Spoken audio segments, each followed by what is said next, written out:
Alright, let's get to it. Get to it. Who is this?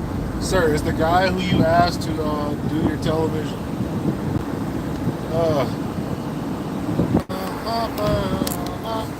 Alright, to it. Leverage. Understanding leverage and how to be successful in life. The secret to gaining leverage in life is to always have options. Options and time.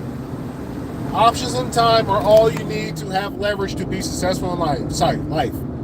The more time and the more leverage you have, the easier your life becomes. Good night. I'm sorry for the delay. Sorry for the delay.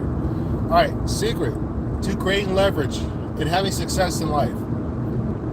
Options and time. The more options you have and the more time you have to spare, the more leverage you have in your situation. And this goes in all things. All things. I like to use chess as a good analogy because chess is like the best way to explain how you play games.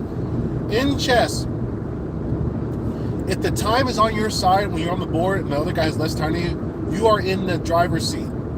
Because that person has to make choices quicker than you, which means they don't have as much time to examine their options.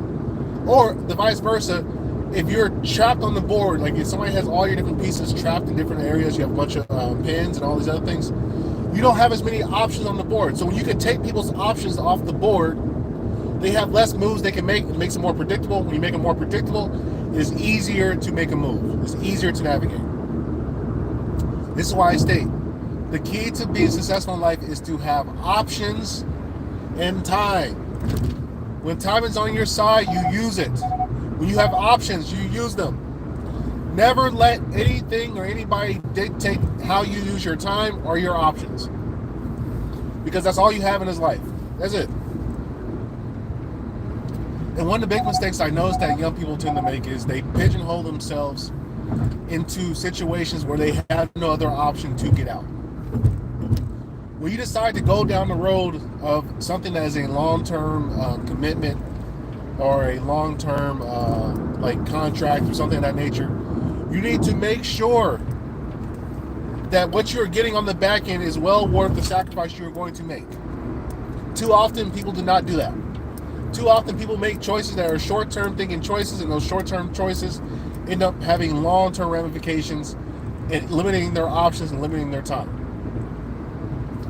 If you make smart choices, if you save back, you analyze, you pick back, and you maintain leverage, which is options and time, maintain your leverage, you typically have success in most things in life.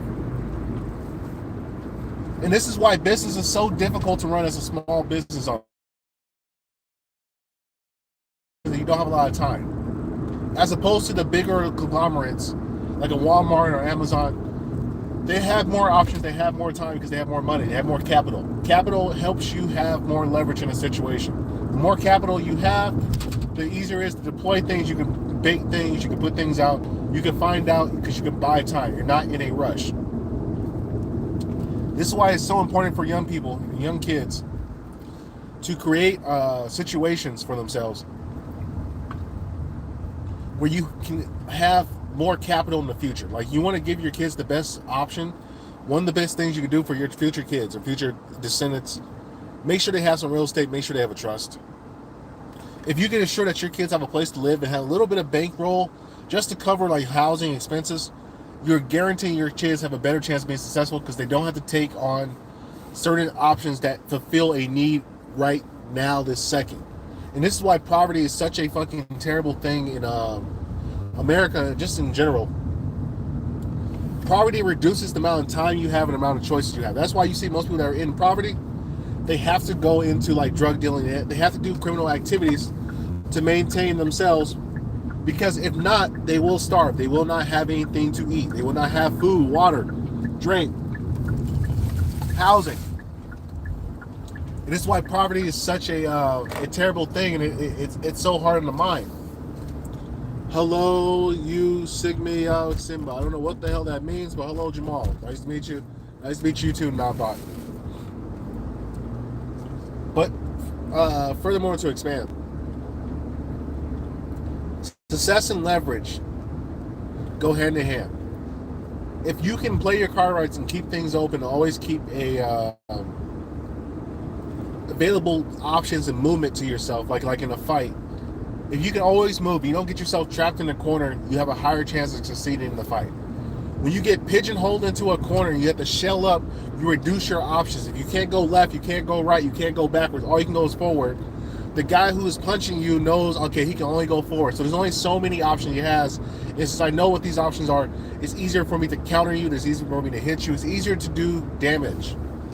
And the same thing applies to business and applies to everything else. If you depend on one source for income, you are asking for trouble for your future life, because that one source of income, essentially,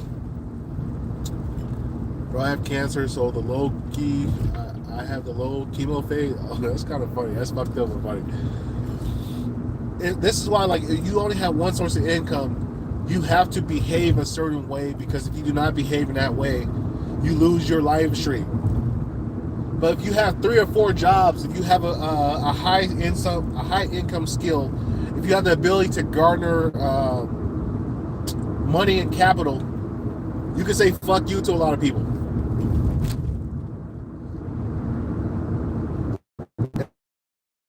Say fuck you to a lot of people is a way to be like, fuck you money. Hey, no, I don't have to listen to this nonsense. Fuck you. And so what you need to aim at as a man is to increase your options in life, so you're not stuck in pigeonhole with doing one thing. See, one of the things I've learned in life is I don't want to be ever pigeonholed to do one thing, one job, one labor, one source. I have the ability to be a teacher. I have the ability to go to cybersecurity. I have the ability to be a handyman. I have the ability to go work as a STEM instructor. I can go do labor.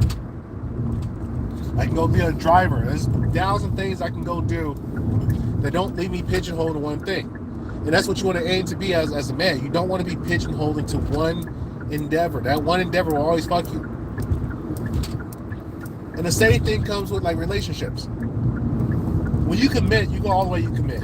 Don't ever back out of the commitment. May always be ready. But one of the things that you want to do in order to keep your partner, in order to make sure your partner always wants to be finds you lovable, you have to be attracted to other women. You have to look good to other women in order to be able to keep your partner at bay. Because if you look like a slob and she's the only person that likes you, I'm watching this on telling you, good for you, brother. If you're only attracted to one person, it puts you in the back seat. You don't have to use her powers for bad, but the ability that you know that you have other options in the world makes her make you more desirable. Because she knows if she leaves, somebody else will replace your spot. Now, the guys that suffer the most in relationships or with breakups and so forth are the guys who are looking like slobs and they only have one girl. If you only have one girl, you look like a slob and that's the only girl you ever had, you're going to be in deep shit when you break up, because she can always go out and go get some other guy to basically wax the back. You, on the other hand, don't necessarily have that same ability. When you break up, she has a network of people that will come to her aid and eat ice cream with her and watch Friends and try to build her back up so she's good and dandy. You, on the other hand, do not have that.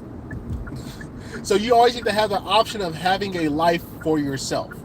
And once again, I'm not saying be out there with other girls and cheat. That's not what I'm saying. I'm saying you need to always have the threat that I have a life outside of you if you decide to leave me.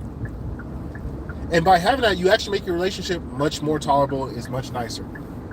Because there's a healthy disattachment that you will have, which is good for everybody. Everybody should be their own human being. They should be able to live their own life. But when you become too dependent on one person, that's when you get into some deep shit. That's when you get into situations you don't want to be in. Sigma on the wall. Who's the skid did this all the mall? That's crazy, man. There's funny people online. Put as a moderator? I guess put you on a moderator. Let's see. We always got work. Work never stops.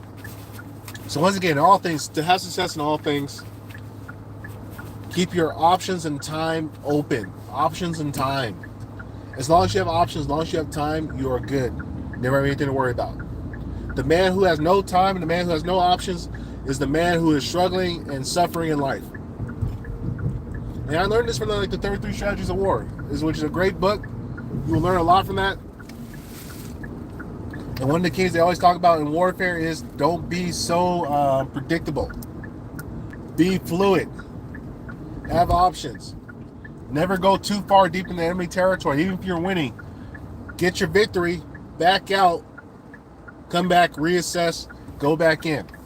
Come in with a plan. Come in with objectives that you want for yourself. Objectives and plans are the key to being a successful man in life. If you don't have objectives, you don't have plans, you are failing to win. And life, let's see, A paychecks the money, because when you have money, girls gonna chase you. I don't even say chase the money, chase your skills. Just chase your own purpose and happiness. I mean, don't ever attack for money. Don't do shit for money. Money's gonna make you sad. Like, if you just do things for money, you're gonna be disappointed. Do things for how they make you as a human being, and the change and the growth that you become as a human being, you will be reflective in the money that you earn. Chasing money is the worst thing you can do, because all that's going to do is bring you misery. Because there's no amount of money that will bring you the gratification and happiness of being successful on your own terms. I don't need to be a billionaire. I had a guy offer me, he said, bro, you can make $10,000, $20,000 a month. I said, what do I got to do? Because if it's something I got to do that I don't want to do, I'd rather not have the money. I'd rather do what I enjoy doing and live my comfortable life as what I'm doing. Well then, my skill is being a happy member of the Skid Diddy Society. I'm happy for you, brother. Anyway, I'm about to go get me some Chipotle. I'm starving. Talk to you guys later.